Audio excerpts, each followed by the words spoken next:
Welcome to the Parkrun Brief, the weekly parkrun training podcast where I break down what we've published this week on parkruntraining.co.nz and turn it into practical coaching advice you can use this Saturday. Kia ora, I'm Coach Ray. I'm a running coach who specialises in coaching beginner and recreational athletes to achieve their sporting as well as their health and fitness goals. In this week's Sunday Reset, the 3 training mistakes that keep you stuck around 30 minutes. If you've been hovering around the 30-minute mark at parkrun, you're not alone. It's one of the most common plateaus in running. Close enough to feel like progress is within reach, but stubborn enough that it doesn't just happen by turning up each week. And here's the reality. Most runners at this level aren't held back by a lack of effort. They're held back by a few small training habits that quietly keep them stuck. Sunday is the perfect time to spot these patterns and start shifting them. Mistake number 1, every run becomes the same effort. A lot of runners fall into the middle zone. Not easy enough to recover, not hard enough to improve, just steady every time. It feels productive. You finish runs feeling like you've worked, but over time it builds fatigue without creating meaningful adaptation. The result, you stay fit enough to run around 30 minutes, but not fresh or sharp enough to go faster. What to do instead? Make your easy runs genuinely easy. That means breathing is comfortable, being able to talk in full sentences, and finish feeling like you could have done more. This creates space for your body to actually absorb training and for harder efforts to be effective when they come. Mistake number 2, chasing parkrun instead of training for it. Parkrun is a brilliant weekly benchmark, but it's not your entire training plan. Many runners treat Saturday as their main effort and then just fill the gaps during the week. That leads to inconsistent training and missed opportunities to build fitness. What to do instead? Give your week some simple structure. You don't need complexity, just purpose. For example, 1 relaxed aerobic run, 1 slightly longer or steady run, 1 purposeful session, controlled effort, but not all out. Parkrun as your weekly test or quality effort.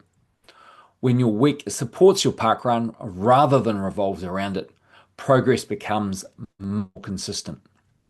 Mistake number 3, ignoring recovery until it forces you to. At around 30 minutes, many runners are doing enough to create fatigue, but not always enough to manage it well. You might feel heavy legs midweek, flat energy on the start line, a sense that you're always slightly tired.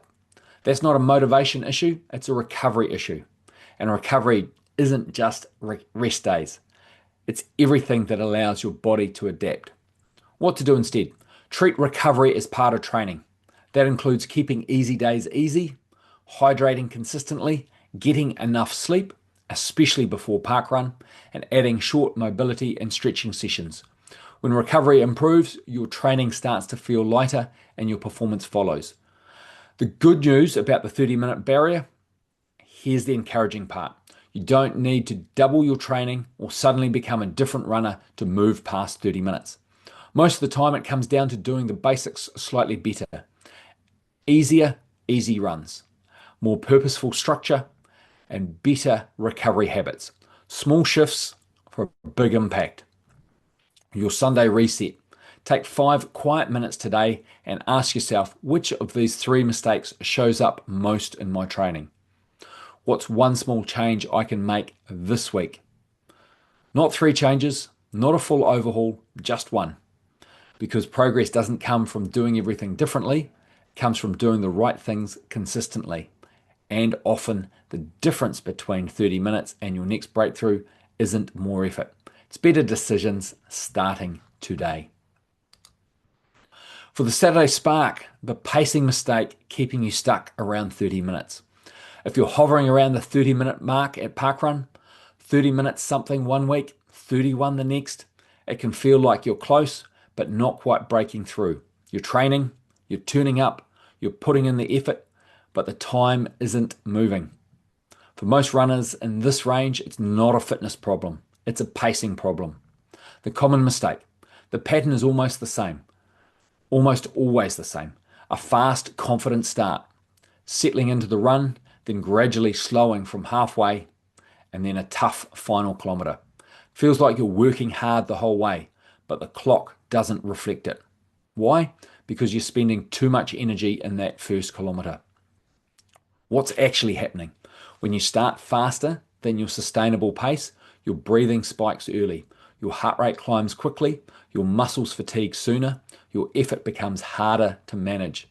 Even if it's only 10 to 15 seconds too fast, the impact builds across the run. By the time you hit kilometre 3 or 4, you're not running your pace anymore. You're trying to hold it, and that's where time is lost.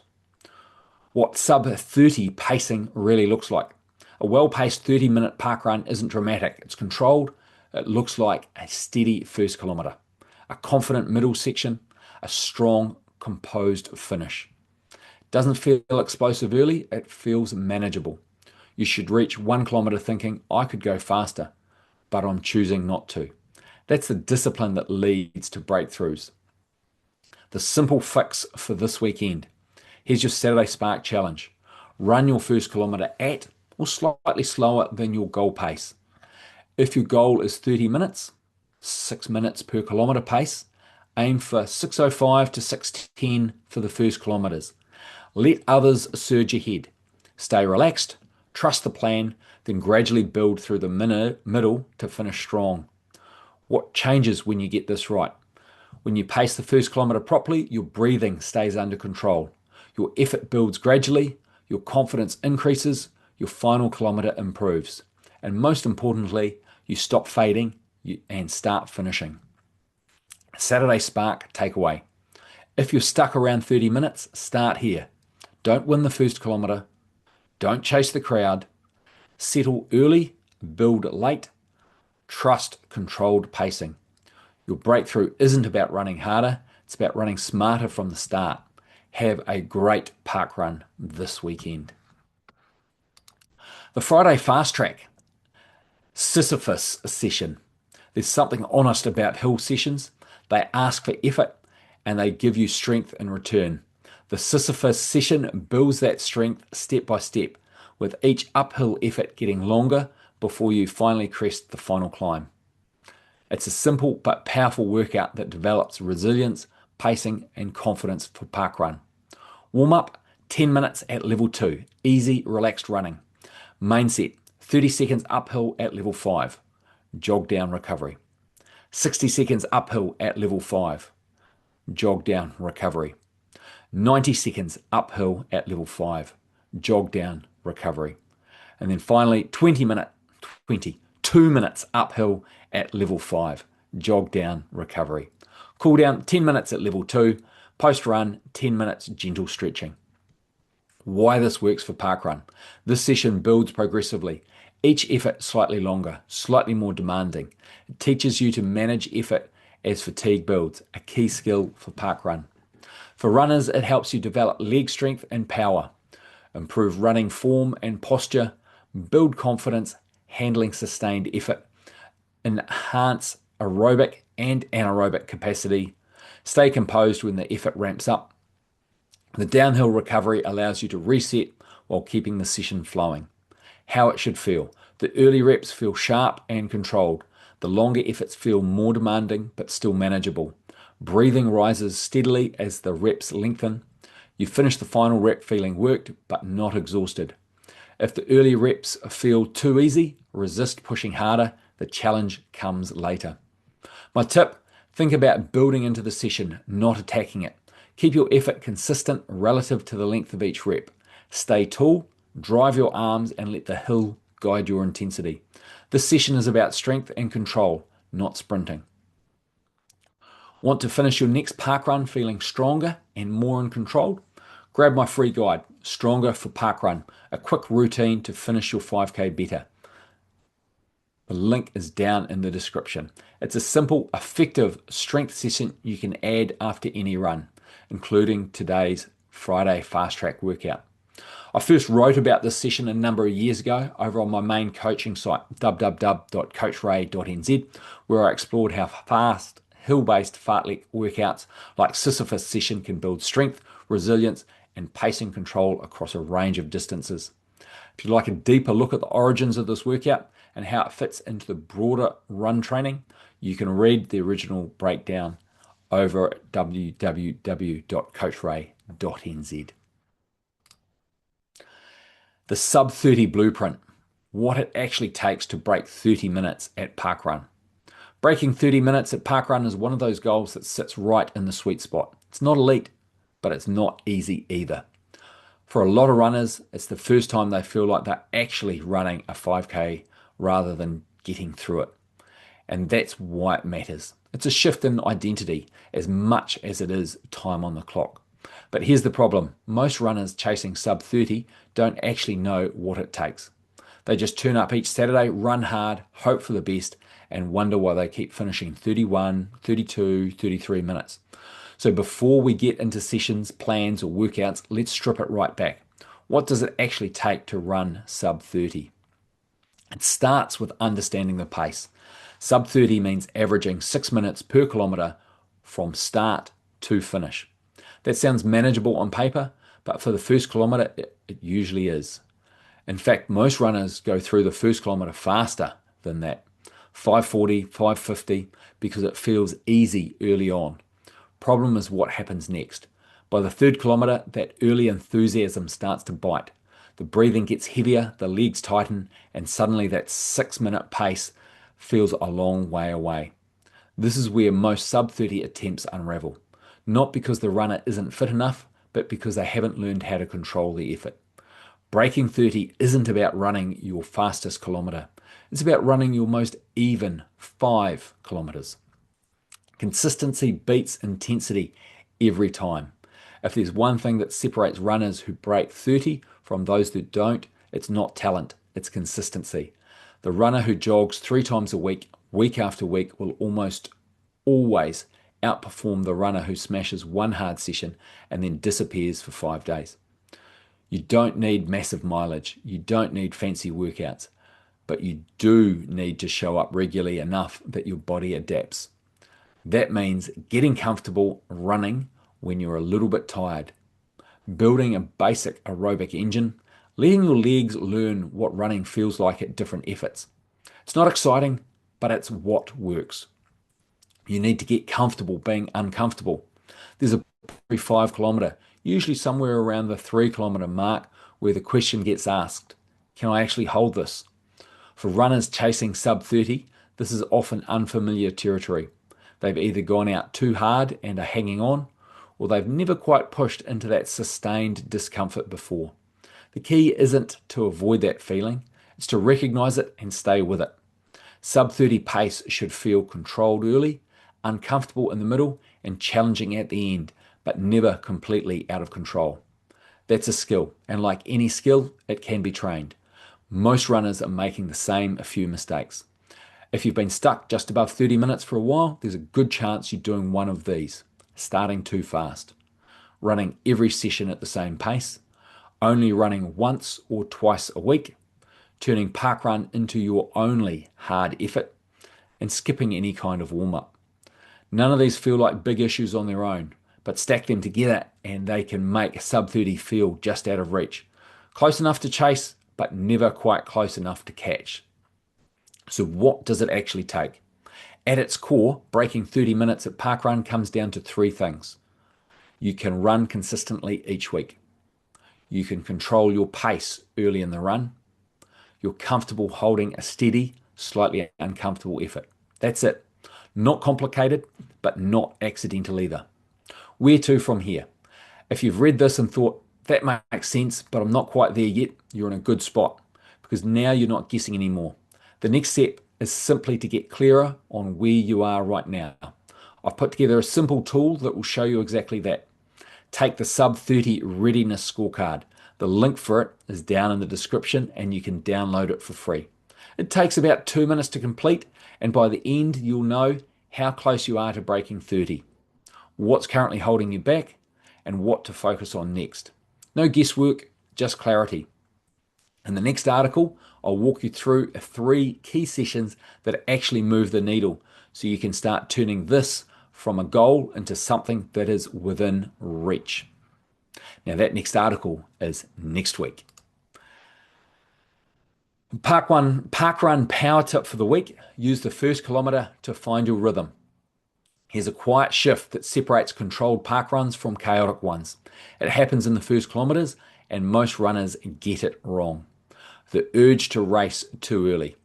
The start of parkrun has a certain energy to it. You're fresh, you're surrounded by movement, everyone is accelerating, and it's very easy to mistake that moment for the race itself. So you push, you surge, you try and lock into the pace immediately, but the problem is your body isn't quite ready yet. Why the first kilometre feels hard. Without realizing it, many runners are asking their body to go from standing still straight into race effort. That's a big jump. Your breathing hasn't settled, your muscles are still catching up, your rhythm hasn't formed, so everything feels harder than it should. The early discomfort often leads to overcompensation, either pushing too hard or losing control of pacing altogether. A different approach. Instead of racing the first kilometre, think of it as a transition, a chance to find your rhythm. That means settling your breathing, relaxing your shoulders, letting your strides fall into place, easing into your effort rather than forcing it. You're not holding back for the sake of it. You're giving yourself the best chance to run well for the full 5 kilometres. What rhythm actually feels like. When you find your rhythm, the run starts to feel smoother. Not easy, but controlled. Your breathing becomes consistent. Your stride feels natural. Your effort feels sustainable.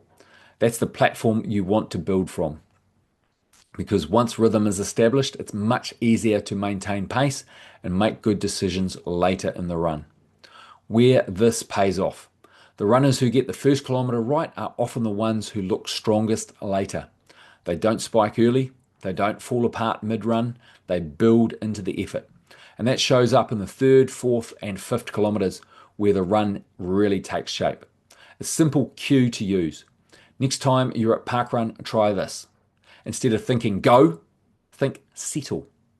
Let the first kilometre come to you. Focus on how the run feels, not just the number on your watch. If it feels smooth and controlled by the end of that first kilometre, you're actually where you need to be. Bringing it back to Saturday. The first kilometre doesn't define your parkrun, but it does influence everything that follows. So rather than trying to win the start, use it wisely. Find your rhythm, settle your effort, build your run from there, because the better parkruns aren't rushed into. They're built step by step from the beginning.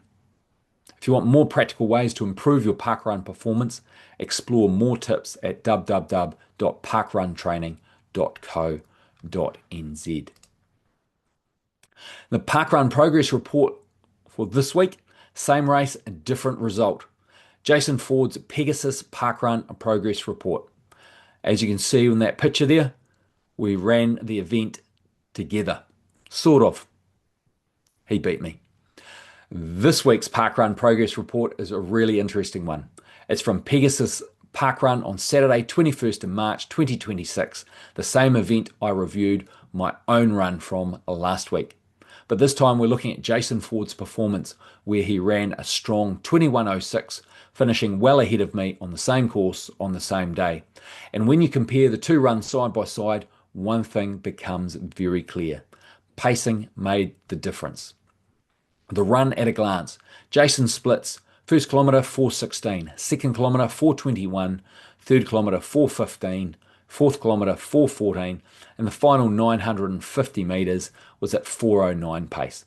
This is a really clean pacing profile. Controlled start, strong middle, faster finish. No big spikes, no big drops, just consistent progressive effort. The key moment in the race, at the start of the second lap, just before the bridge, Jason was right on my shoulder. I was starting to feel it. He wasn't. I encouraged him to go, and he did. From that point on, the gap opened, and by the finish, he was 42 seconds ahead. That moment tells you everything you need to know about how the run unfolded. The pacing story. Jason didn't go out too hard. His 4:16 open kilometre was quick, but it was controlled relative to what he could sustain. Then slight settle in the second kilometre, 4:21, followed by a steady build, 4:15, 4:14. That's excellent pacing. He didn't chase speed early, he let it come to him. The middle of the run, where the work was done. Most runners lose time in the middle of a 5K. Jason didn't. The third and fourth kilometres were his strongest. No drop in pace, no loss of control, no hesitation. This is where the difference was made. And the finish, confident and committed. The final 950 metres were at a 4:09 pace as the standout. This wasn't just holding on, this was committing to the effort, lifting cadence, pushing to the finish. His heart rate climbed from 179 to 188 and cadence increased to around 184 steps per minute. That tells us he had something left and he used it. What the data tells us, heart rate. Each kilometre averaged 170, 172, 168, 179, 188. That dip in the third kilometre showed he was still under control mid-race. The rise late shows he chose when to push. Cadence, 89 to 92 strides per minute, which is about 178 to 184 steps per minute total. Steady, then increasing. That's a sign of efficient mechanics, strong form under fatigue, and a well-timed finish. Why this run worked.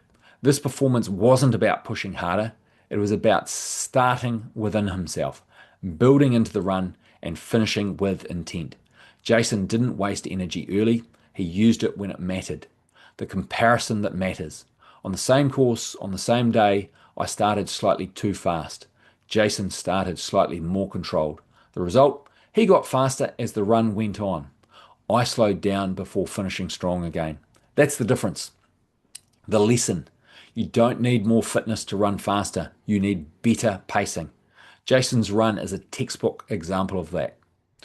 Want to run like this? If you want to pace your parkrun better, finish stronger, and get more out of your current parkrun, Parkrun Kickstart is designed to help you do exactly that. Click the link in the description to join Parkrun Kickstart today. And if you'd like your own run reviewed in a future Parkrun progress report, there's a link to apply down in the description. Ver. A recording of this parkrun is available on the video training platform Ver if you'd like to run the course with me. Quality Zone 2 training is the foundation of endurance, but treadmill runs don't have to be boring. If you have a Bluetooth-enabled treadmill, connect it to Ver and run real routes from around the world while keeping your heart rate in check. Watch the scenery change, track your metrics in real time, and build your aerobic engine that makes parkrun PBs possible. Real scenery, real-time data, real engaging runs. Ver has a free 28-day trial with no credit card required. Click the link below to get started or go to www.vrrr.co. Ka kite anō and all the best for your next parkrun.